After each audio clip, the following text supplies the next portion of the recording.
사명대사는 조선시대 중기의 승려다. 경상남도 밀양에서 태어난 그는 15세와 16세에 어머니와 아버지를 연이어 잃고 난 후 불가로 출가했다. 그리고 그로부터 불과 2년 후인 18세에 승과에 응시하여 합격했다. 사명대사는 30세를 전후하여 여러 사찰의 주지로 천거되었으나 이를 사양하고 서산대사를 찾아가 제자가 되었다. 그리고 그 후에는 여러 산을 돌아다니며 선을 닦았다고 전해진다. 그런데 사명대사가 49세가 되던 해인 1592년 일본이 조선을 침략했고 전쟁이 벌어졌다. 바로 임진왜란이다. 조선이 큰 위기에 처하게 되자 사명대사는 승려들을 모아 의병을 일으켜 전쟁에 참여했다. 그는 의승병을 이끌고 여러 전투에서 활약했으며 왜군을 크게 무찔러 혁혁한 공을 세웠다. 사명대사는 이렇게 임진왜란에서 활약한 공을 인정받아 당상직의 벼슬을 받았다. 이는 유교를 숭상하고 불교를 억제하던 당시 조선의 상황에서는 아주 파격적인 조치였다고 한다. 그러나 사명대사의 업적은 여기에서 그치지 않는다. 임진왜란이 끝나고 난 후인 1604년 선조의 명을 받은 사명대사는 일본과의 강화교섭을 위해 일본에 사신으로 가게 된다. 이때 사명대사는 일본과 화친을 맺은 뒤 임진왜란 때 잡혀갔던 3,500여 명의 조선 백성들을 데리고 귀국하는 큰 공을 세웠다. 그러자 선조는 나라의 중대사를 원만하게 해결하고 돌아온 사명대사에게 종이품에 해당하는 벼슬을 내렸다. 그리고 시간이 흘러 1610년 67세가 된 사명대사는 해인사에서 입적했다. 이처럼 사명대사는 임진왜란이 벌어졌을 때 커다란 업적을 남긴 인물이다. 그래서 당시 그에 대한 많은 이야기가 백성들 사이에 널리 퍼졌고 지금까지도 여러 이야기가 전해져 내려오고 있다.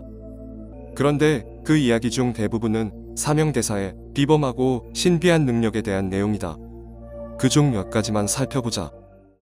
먼저 임진왜란 당시 사명대사와 그가 이끌던 의승군은 왜군에게 빼앗겼던 평양성을 되찾는데 결정적인 공을 세웠다. 그런데 이 전투에서 사명대사가 이끌던 의승군은 단 한 사람의 희생자도 내지 않고 수천 명의 왜적을 물리쳤다.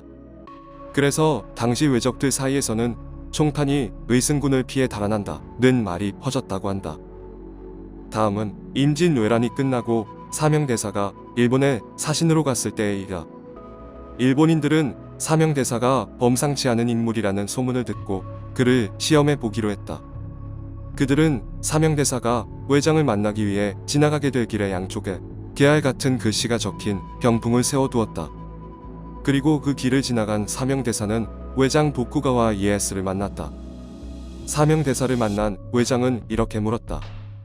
대사께서는 생불이라고 불린다고 들었습니다. 그렇다면 길에 세워져 있던 병풍에 어떤 글이 적혀져 있었는지 기억하십니까? 그러자 사명대사는 병풍에 적혀있던 글을 한 글자도 틀리지 않고 외워 보였다. 그런데 마지막 부분을 남겨두고는 이렇게 말했다. 병풍의 끝부분은 보이지 않았기 때문에 외울 수 없었습니다. 이를 이상하게 여긴 외장이 신하를 시켜 확인해 보았더니 병풍의 끝부분이 적혀 있었고 이 때문에 글씨가 보이지 않았다. 이에 외장은 사명대사의 비범함을 깨닫고 크게 놀랐다고 한다. 이처럼 사명대사는 전해오는 많은 이야기 속에서 범상치 않은 인물, 신비한 능력을 가진 인물로 그려진다. 그런데 사명대사가 남긴 예언이 있다.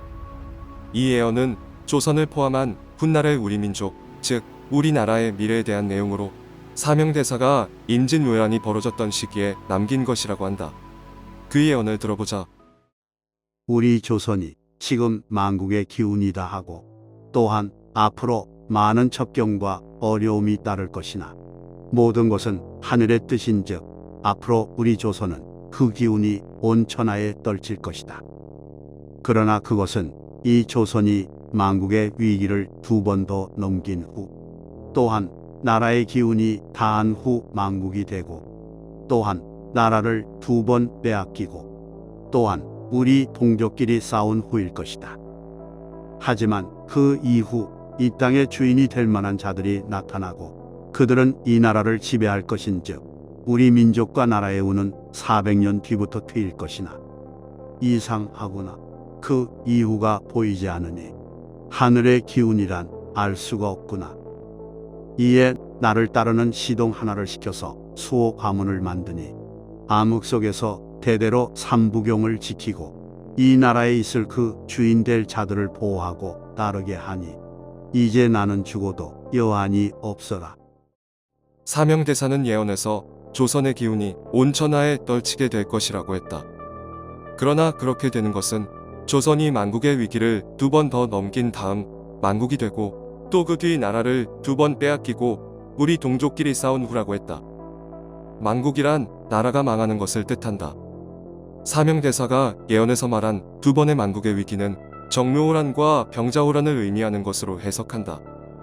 그 후 나라의 기운이 다해 만국이 된다고 했는데 그 말처럼 조선 왕조는 끝나고 말았다. 예언에서는 그 다음 나라를 2번 빼앗긴다고 했는데 이는 일제강점기와 그 이후에 미국과 소련의 신탁 통치를 받게 된 것을 뜻하는 것으로 해석한다. 그 다음 동족끼리 싸운다고 예언한 것은 바로 6.25 전쟁이다.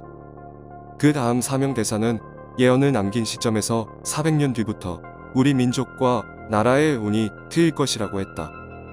정확한 시점까지는 알 수 없지만 이 예언을 한 것은 임진왜란이 벌어졌을 당시라고 전해진다. 임진왜란은 1592년에 시작해 1598년에 끝났다. 그로부터 400년 후라고 하면 1992년에서 1998년 무렵이다. 예언처럼 그 무렵 우리나라는 IMF라는 커다란 경제 위기를 겪었지만 이를 극복하고 엄청난 국가 발전을 이루었다. 이처럼 사명대사의 예언은 모두 정확하게 실현되었다.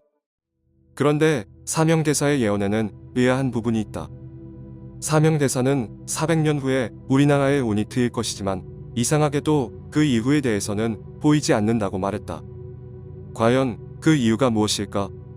이에 대해서는 의견이 여러 가지다. 그 당시 그토록 먼 후의 미래는 아직 정해지지 않아서 사명대사에게 보이지 않았을 것이라는 의견. 우리나라에 큰 위기가 닥쳐오기 때문에 그 후가 보이지 않은 것이라는 의견. 무언가 세상을 바꿀 만한 엄청난 사건이 벌어지는데 이를 인간이 미리 알면 안 되기 때문에 하늘이 보여주지 않은 것이라는 의견 등이 있다. 그런데 예언의 내용으로 미루어 보면 사명대사는 그 이후에 미래가 보이지 않는 것을 의아하게 여기고 이에 대해 염려했던 것처럼 보인다. 그래서 사명대사는 수호 가문을 만들어 이 나라에 있을 주인 될 자들을 보호하고 따르게 했다고 남겼다. 이 수호 가문의 정체에 대해서는 아무것도 알려진 바가 없지만 사명대사는 미래를 위해 이러한 조치를 취해 놓고는 안심한 듯 죽어도 여한이 없다고 말했다. 나라를 위해 일하며 큰 업적을 남긴 사명대사는 자신이 죽고 난 후에 먼 미래에 대해서까지 우리나라와 민족의 앞날을 걱정했다. 과연 우리는 어떠한 미래를 맞이하게 될까?